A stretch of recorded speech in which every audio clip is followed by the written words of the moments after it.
So after doing an event yesterday with 600 women, I discovered that there is something that women don't take the time to really sit with when they're thinking about what they want to transform their life into, and that is desire. And so I want to talk to you for a few minutes about the importance of leaning into desire, leaning into imagination, so that you can transform yourself in so many areas of your life just with this one practice. So what's interesting is that as kids, we are taught to imagine. If you have children and or have worked with children, you already know we tend to tell children they can be anything. They can do whatever they want. So we encourage them to dream, imagine. We encourage them to do make believe and to make up games and to figure things out in creative ways. And somewhere down the line, we start forgetting to do that ourselves. As adults, adulting, we are on this hamster wheel, always trying to figure out what's next. And we don't stop long enough or value long enough the idea to imagine what is possible for us. And I say not value long enough because we think about it and we're like, oh yeah, I should really think about this thing that I desire to do or how I want to transform this one area of my life. We think about it and in the moment we value it, but we don't value it enough because as soon as we have maybe the opportunity to really lean into it, we start thinking about all these other pressing matters and we make those urgent things more important than this thing that is important, which is imagining, creating what is next for your life. A lot of times I find that the women that I work with have decision fog. They are clouded with what decision to make because they haven't sat down long enough to really sit with what would it look like if I really moved in this direction. And it's hard for them to do that because, like I said, all the things that are going on. And so I want to teach you how to give yourself space to imagine. And so the first thing is you really need to decide that it's important.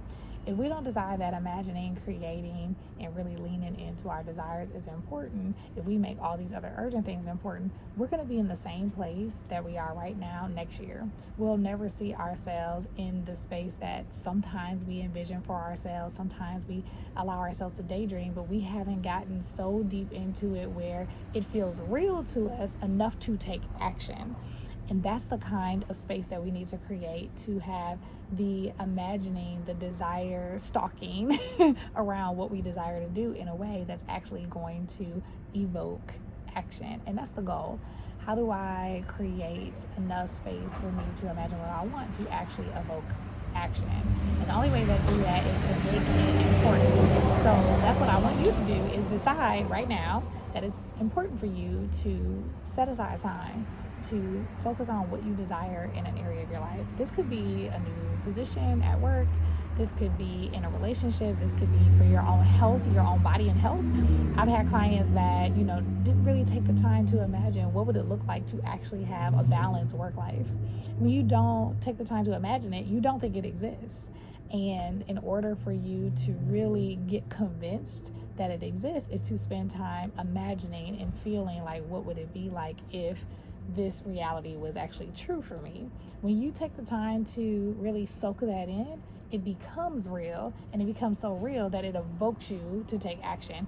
And this is something that we actually do in a lot of things or a lot of areas of our life, but we haven't put words to it to articulate how to take the steps in order to evoke action, because some things just come easily for us. So for instance, it's easy for us to imagine what we want to eat for dinner, for instance. We have a craving for something, we start imagining, oh my goodness, this fish fillet would be so good. I can already see where I'm going to get it from. I already know what time they open. I can envision what it would be like to have it for dinner and how good it's going to feel to have this nutritious, delicious meal. Like, we do it so on automatic with some things because it comes easy to us. It doesn't take a lot of thought work, or it's something we've already experienced.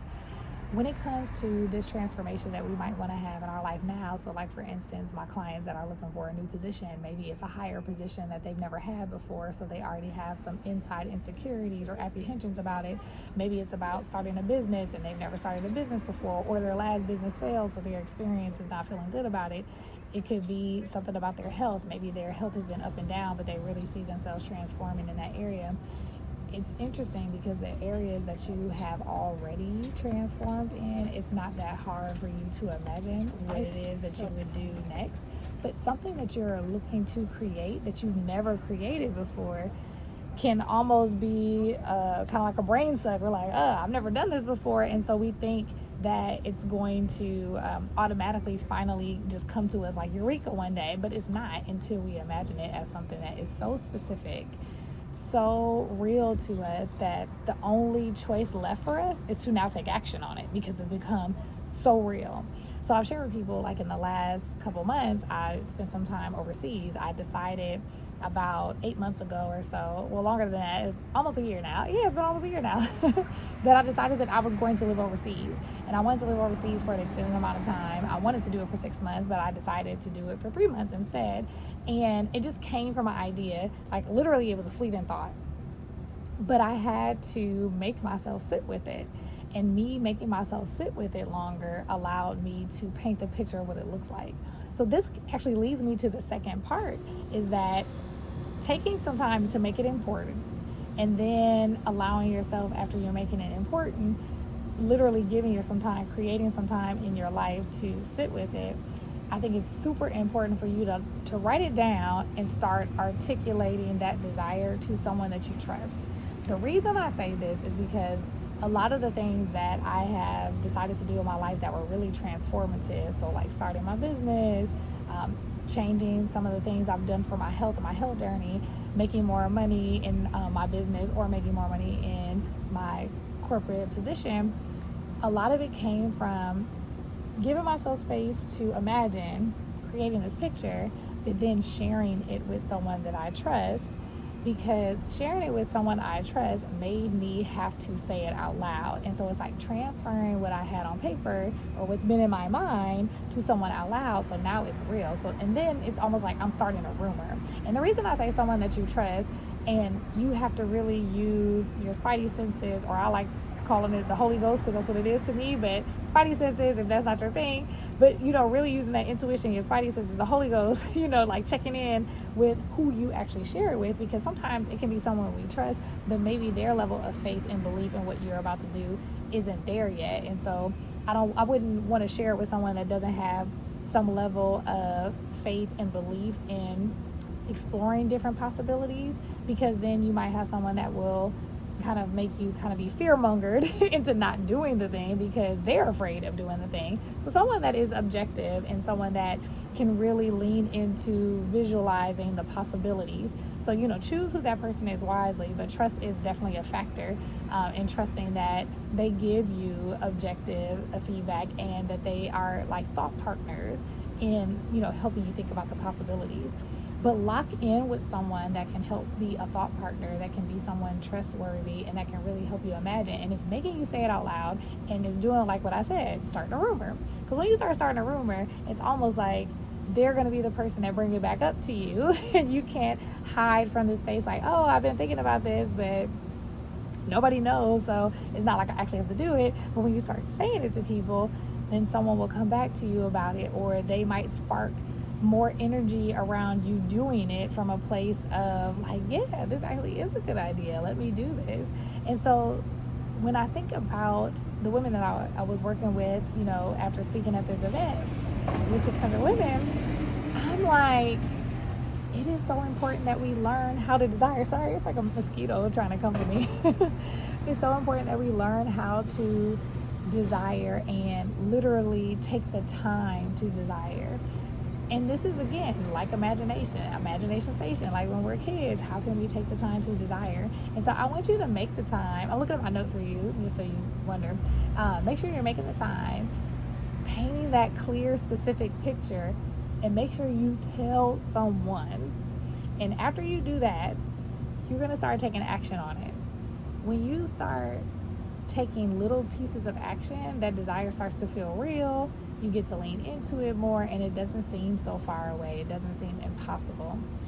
But if we don't even give ourselves the space to desire, to ask ourselves questions that will help us lean into it even more, get more specific, it's going to be hard for us to get clear on what we actually want. And that's what I desire for you. And so if you need help with this, if you're like, I don't know what questions to ask myself, I don't know what would be the best way for me to, walk this path of learning what I desire in a specific area, then you need to download my main character energy playbook. So my main character energy playbook is a 21-day challenge. It's 21 days, 3 weeks for you really to lock in on what is it that I actually desire, who do I need to become, what are the steps that I need to take. And that way you'll have something that you can have all of your thoughts in, and it'll give you the space to really start to articulate the specifics of what you desire in a specific area. And it's going to give you every day something like a challenge that's going to help you continue to embody the person that already has done the thing that you see in your head. And so go ahead and click the link below. Can't wait to see what are the amazing things that you're going to do once you take the time to lock into a desire, lock into imagination, so you can actually see the thing that you desire in your life.